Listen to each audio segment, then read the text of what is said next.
Recognise చేయట్లేదు.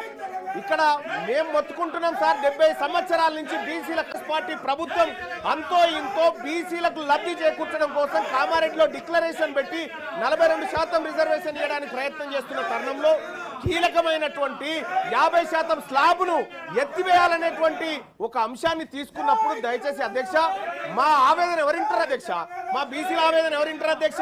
ఈ నాయకులకేం పట్టింపు లేకుండా పోయింది.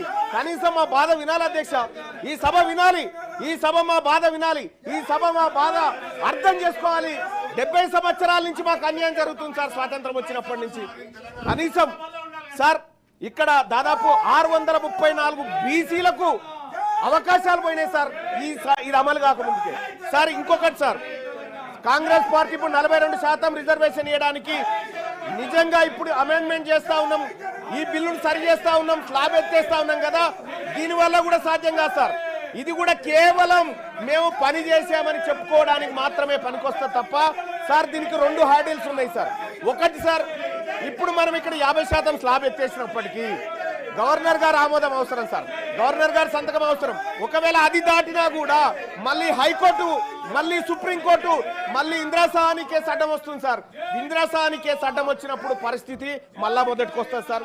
ఆ రోజు మనం ఈ ప్రజలకు ఏం సమాధానం చెప్తాం సార్? 42% రిజర్వేషన్ ఇవ్వడంలో అన్ని పార్టీలు ఫెయిల్ అయిపోయినాయి, ఈ ప్రజలకు న్యాయం చేయడంలో అన్ని పార్టీలు విఫలమైనాయని చెప్పదలుచుకున్నామా సార్ ఈ బిల్లు ద్వారా? అందుకోసమే దయచేసి అధ్యక్ష నేను ఈ సందర్భంగా ఈ సభ ముందు కొన్ని అంశాలు పెడతా ఉన్నాను సార్. ఈ రాష్ట్ర ప్రభుత్వం ముందు పెడతా ఉన్నా, గౌరవ ఆ శాఖ మంత్రివర్యులను కోరుతా ఉన్నా, మీరు 42% రిజర్వేషన్లకు అడ్డంకులు స్పష్టంగా మాకు కనిపిస్తా ఉన్నాయి. ఆ అడ్డంకుల విషయంలో మేము మిమ్మల్ని తప్పు పట్టట్లేదు, అడ్డంకులు అందరికీ ఉన్నాయి.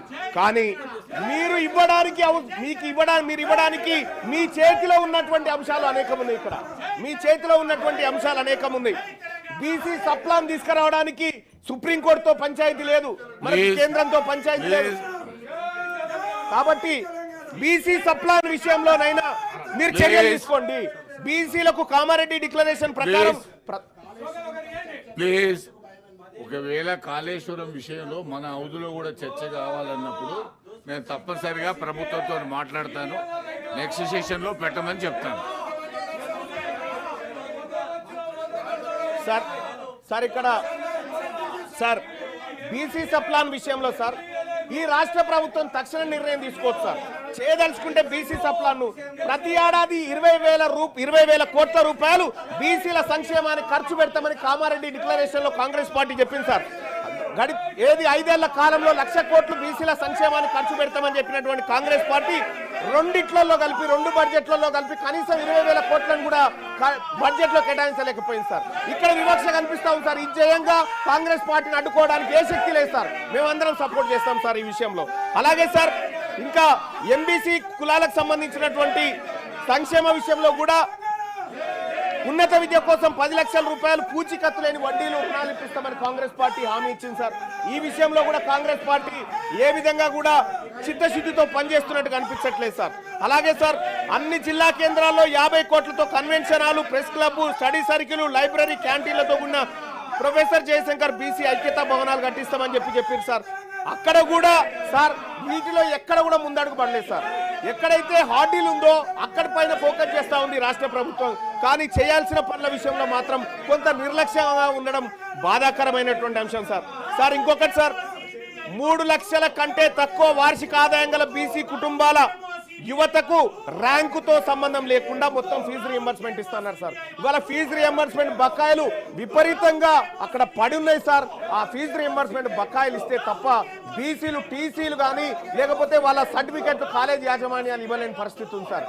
అందుకోసమే ఫీజు రియంబర్స్మెంట్ లో మీరు చేయాల్సిన కార్యక్రమాలు ఉన్నాయి, అవి చేయండి. అలాగే చేతి వృత్తులకు సాయం చేస్తామని కాంగ్రెస్ పార్టీ ఆ రోజు కామారెడ్డి డిక్లరేషన్ లో అవకాశం కల్పించింది సార్, మెన్షన్ కూడా చేసింది. వృత్తి బజార్ పేరుతో ప్రతి మండలంలో 50 దుకాణాలు, షాపింగ్ కాంప్లెక్స్ ఏర్పాటు చేసి మంగలి, వడ్రంగి, చాకలి, కుమ్మరి, స్వర్ణకారుల వంటి చేతి వృత్తుల వారికి ఉచితంగా షాపు స్థలాలు అందజేస్తామని చెప్పారు సార్.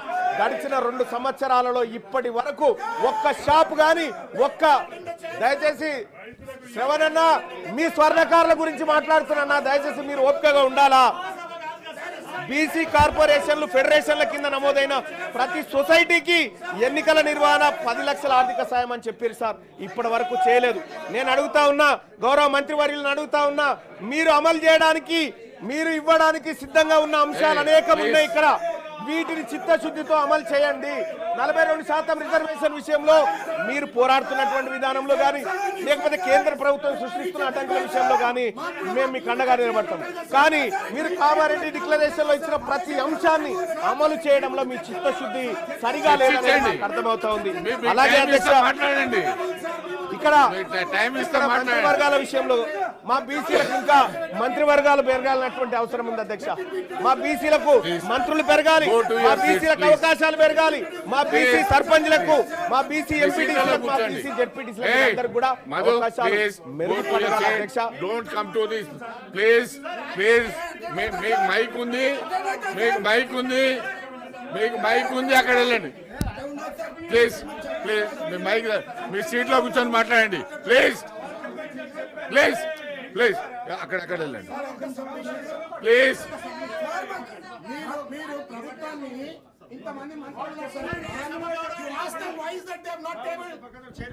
చాలా విషయాల్లో అసెంబ్లీలో వచ్చే విషయాలు ఇక్కడ రావు, ఇక్కడ వచ్చే no. Please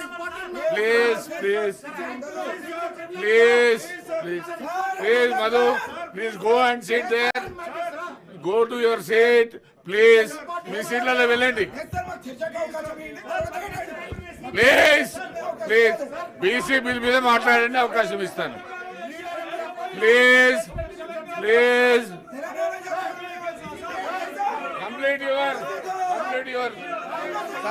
thank you sir.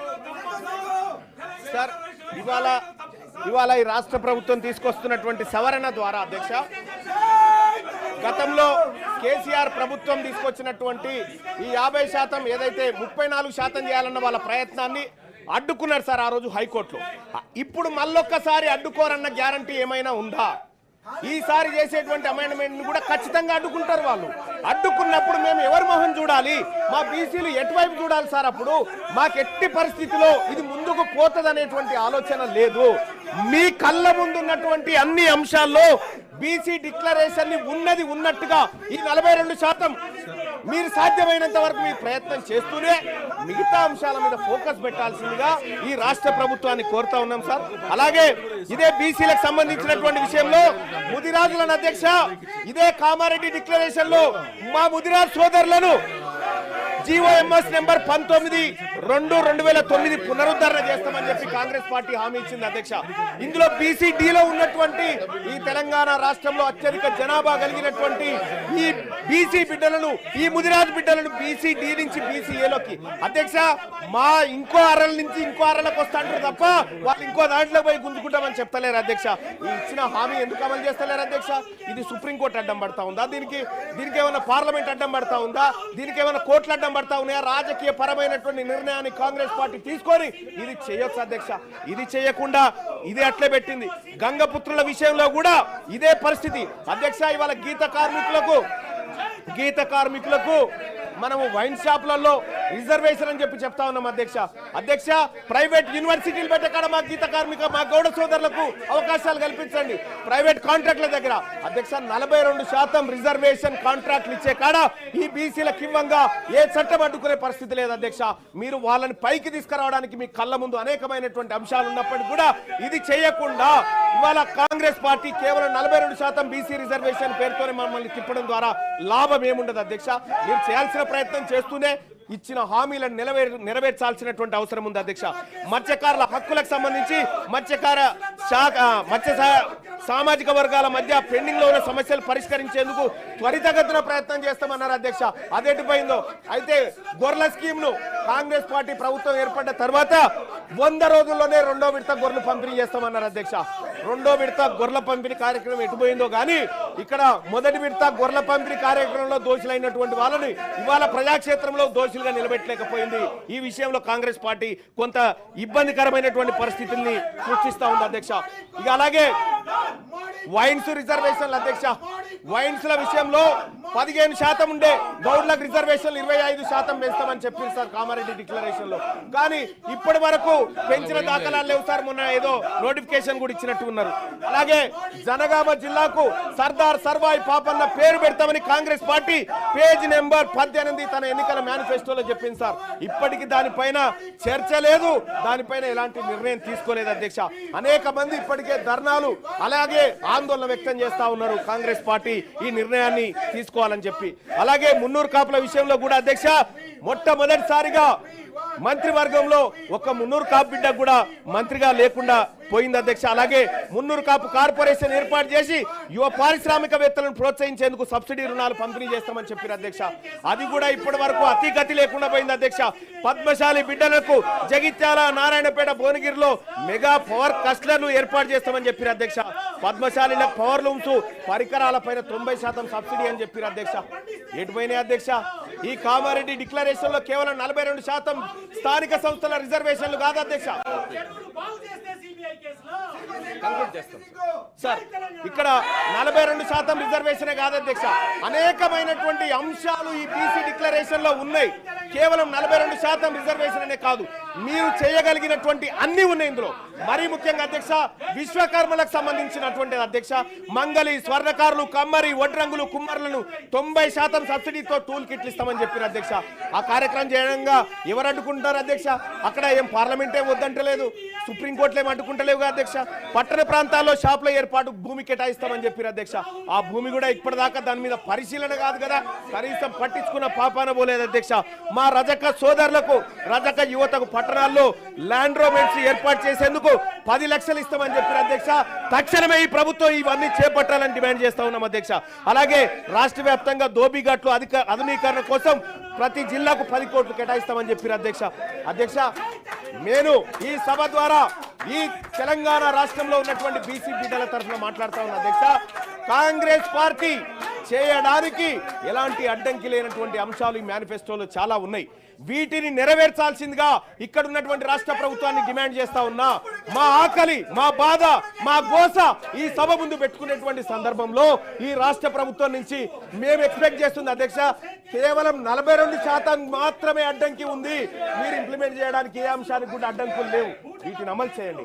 ఇక్కడ 1,00,000 కోట్ల బడ్జెట్ పెట్టడానికి సార్, 20,000 కోట్లు ప్రతి ఏడాది బడ్జెట్ పెట్టడానికి ఎవరైనా అడ్డంకి ఉన్నారా? దీనికి మీరు పెట్టండి. బీసీలకు సంబంధించి రిజర్వేషన్ దయచేసి 42% రిజర్వేషన్ల విషయంలో అధ్యక్ష ఇవాళ గవర్నర్ గారు ఆమోదించాలి సార్. గవర్నర్ గారు సమ్మతించాలి. లేకపోతే మొన్న గతంలో సార్ ఇదే ఆనరబుల్ హైకోర్టులో గతంలో కేసీఆర్ గారు 34% రిజర్వేషన్ అన్నప్పుడు ఇగో అగ్రవర్ణాల వాళ్ళు హైకోర్టులో కేసేసి దీన్ని ఆపిరు సార్. ఇలా మళ్ళా ఇంకొక ఆయన పుట్టడానికి గ్యారంటీ ఏంది? ఇలా మళ్ళీ దాన్ని అడ్డుకోవడానికి గ్యారంటీ అధ్యక్ష ఈ మా బీసీల విషయము మాట్లాడుకునే సందర్భంలో బీఆర్ఎస్ పార్టీ ఈ రకంగా అరాచకం చేయడం, ఈ రకంగా దాన్ని అడ్డుకోవడం, సభను డిస్టర్బ్ చేయడం ఇది బాధాకరం సార్. ఇది అత్యంత బాధాకరం. ఇది బీసీలకు సంబంధించినటువంటి అంశం సార్. ఇక్కడ బీసీలకు సంబంధించినటువంటి అంశం చర్చకు వచ్చినప్పుడు బీఆర్ఎస్ పార్టీ చిత్తశుద్ధితో వీళ్ళకి 70 సంవత్సరాలుగా అన్యాయం జరుగుతుందని వచ్చి కూర్చొని మా బాధ వినాలి సార్, మా బాధ వినాలి సార్, మా ఆవేదన వినాలి. అది చేయకుండా కేసీఆర్ గారి పైన కేసు పెట్టినటువంటి ఉద్దేశంతో అదే కేసీఆర్ గారు మా మీద 100 కేసులు పెట్టింది సార్. మేము ఎన్నడూ పట్టించుకోలే. మేము ప్రజాక్షేత్రంలో ఉన్నాం, ఎదుర్కోవడానికి సిద్ధంగా ఉన్నాం. కానీ ఈ రకమైనటువంటి వాదనకు దిగడం, బీసీలకు సంబంధించినటువంటి అంశం చర్చకు వచ్చినప్పుడు ఇది దుర్మార్గమైనటువంటి ఈ చర్య సార్. దీన్ని ఎట్టి పరిస్థితిలో బీసీ సమాజం ఉపేక్షించదంతే తమ ద్వారా తెలియజేస్తున్నాను అధ్యక్ష. బీసీ మంత్రి గారు. అధ్యక్ష వీళ్ళ వైఖరి చూస్తుంటే కడుపులో కత్తలు పెట్టుకొని అలుముకున్నట్టు ఉన్నది. మీ సిబిఐ కేసు గురించి మీరు అనేక సందర్భాల్లో మాట్లాడచ్చు. అవినీతి ఆరోపణలు ఎదుర్కొంటే విచారణకు కూడా సిద్ధంగా లేని మీ మానసిక విధానం చూస్తుంటే ఇవాళ చాలా జాలి కలుగుతా ఉంది. ఇవాళ 42% రిజర్వేషన్లకు బేసిక్ గా టీఆర్ఎస్ పార్టీ ఫ్యూడలిస్టిక్ పార్టీ వ్యతిరేకంగా ఉంది కాబట్టి ఇవాళ రిజర్వేషన్ల అంశం ఇక్కడ దానికి సంబంధించి పంచాయత్ రాజ్, మున్సిపల్ అడ్మినిస్ట్రేషన్ కోట ఎత్తేస్తుంటే ఇవాళ టీఆర్ఎస్ కావాల్సుకొని సిబిఐ పేరు మీద కార్యక్రమం చేస్తా ఉంది. ఏందా ఆరోపణలు ఎదుర్కొంటే విచారణకి ప్రజాస్వామ్యంలో విచారణకు ఎదుర్కొని నిర్దోషిగా నిలబడాలి. విచారణకు వచ్చినోడే ఈ విధంగా ధర్నాలు చేస్తే, విచారణ ఎదుర్కోవాల్సినటువంటి వాళ్ళు ఈ విధంగా ప్రొటెస్ట్ చేస్తే ఇవాళ తెలంగాణ మొత్తం సమాజం గమనిస్తోంది. బీఆర్ఎస్ పార్టీ బీసీల పట్ల ఉన్న వైఖరి, బీసీల పట్ల ఉన్నటువంటి ప్రేమ ఏ విధంగా కనబడుతుందో చూస్తా ఉన్నాం. డెఫినెట్లీగా ఇది ప్రజలు గమనించాలి, తెలంగాణ ప్రజలంతా గమనిస్తారు. బీఆర్ఎస్ వైఖరి ఏ విధంగా అయితే బీసీలకు సంబంధించి రిజర్వేషన్లు అడ్డుకోవడానికి చేస్తా ఉన్నారు. బీసీలకు సంబంధించి ఈరోజు జరుగుతున్నటువంటి పరిణామాల్లో తెలంగాణ ప్రభుత్వం ముఖ్యమంత్రి గారి నాయకత్వంలో అన్ని రకాల అంశాలు తీసుకొని పోతుంటే ఎందుకు జరుగుతోందని అడుగుతాను. ఏమైంది? కనీసం సిబిఐ విచారణకు ఎందుకు వ్యతిరేకిస్తా ఉన్నారు? సిబిఐ విచారణకు ఎందుకు వ్యతిరేకిస్తా ఉన్నారు? సిబిఐ విచారణకు ఎందుకు వ్యతిరేకిస్తా ఉన్నారో అడుగుతా ఉన్నా. ఇవాళ చర్చ ముందు 42% కానీ 42% కానీ అండి, 42% పేరు మీద అడ్డుకునే కూడా జరుగుతోంది. కేసీఆర్ కుటుంబానికి సర్వేలో కూడా పాల్గొనలే వీళ్ళు. ఇష్టం లేదు, కడుపులో కత్తులు పెట్టుకొని అలుగుకొని చంపుతా ఉన్నారు బీసీలను. ఇవాళ బీసీలకు అన్యాయం చేస్తుంటే కనీసం పార్టీ నాయకత్వం స్పందిస్తలేదు. నేను అడుగుతాను మధుసూదన్ చారి గారు, బండ ప్రకాష్ గారు, ఇవాళ బీసీలకు సంబంధించి ఒక ప్రక్రియ జరుగుతుంటే అచేతనంగా నిలిచారు. ఈ తప్పిదాన్ని గమనిస్తా ఉన్నారు. చరిత్ర ఊరుకోదు. ఫ్లోర్ లీడర్ గా రాజు గారు కావచ్చు, రమణ గారు కావచ్చు, అందరూ కూడా చెప్తా ఉన్నాం. 42% రిజర్వేషన్ సంబంధించి టీఆర్ఎస్ పార్టీ కుట్రపూరితంగా తెలంగాణ ప్రజలు గమనించాలి. తెలంగాణ ప్రజలందరికీ విజ్ఞప్తి చేస్తా ఉన్నాం. టీఆర్ఎస్ పార్టీ వైఖరి చూడండి. 42% రిజర్వేషన్ ఏ విధంగా వ్యతిరేకిస్తుందో మధుసూదన్ చారి గారు స్పందించకపోతే వారు కూడా ఇందుకు సంబంధించి డెఫినెట్లీగా వారికి సపోర్ట్ ఉన్నట్టుగా భావిస్తా ఉన్నామని చెప్తా ఉన్నాం. ఇలా బీసీల గురించి మాట్లాడతారు, బీసీలకు సంబంధించిన ప్రక్రియ జరిగితే అడ్డుకుంటారు, అడ్డుకున్నప్పుడు సపోర్ట్ చేయరు. ఇదేం పద్ధతి అని అడుగుతా ఉన్నాం. అందుకే దయచేసి అధ్యక్ష, వీళ్ళని వెంటనే ఒక విచారణ ఎదుర్కోలేని అవినీతి పరులుగా, అవినీతి ఆరోపణ వస్తే విచారణ ఎదుర్కోక మొగల్ని కొట్టి మొరమొర అన్నట్టుగా ఇలా ఈ విధంగా రాద్ధాంతం చేస్తున్నటువంటి వాళ్ళు ప్రజాస్వామ్యాన్ని అపహాసం చేస్తూ ఇలా బీసీల రిజర్వేషన్ అడ్డుకోవడానికి ప్రొటెస్ట్ చేస్తున్న వీళ్ళ మీద కఠిన చర్యలు తీసుకోవాలని కోరుతా ఉన్నాం. తెలంగాణ ప్రజలు గమనించాలని కోరుతా ఉన్నాం. ఇలా బలహీన వర్గాల నాయకులు మధుసూదన్ చారి గారు కానీ, బండ ప్రకాష్ గారు కానీ, రాజు గారు కానీ, ఎల్ రమణ గారు కానీ, దాసం శ్రవణ్ ఆనాడు తెలంగాణ ఉద్యమంలో మా పార్టీలో ఉండి మా పార్టీ మీద అడిగినాం. మేము ఇలా పూర్తిగా అచేతనంగా బొమ్మల్లాగా మారకండి. మీ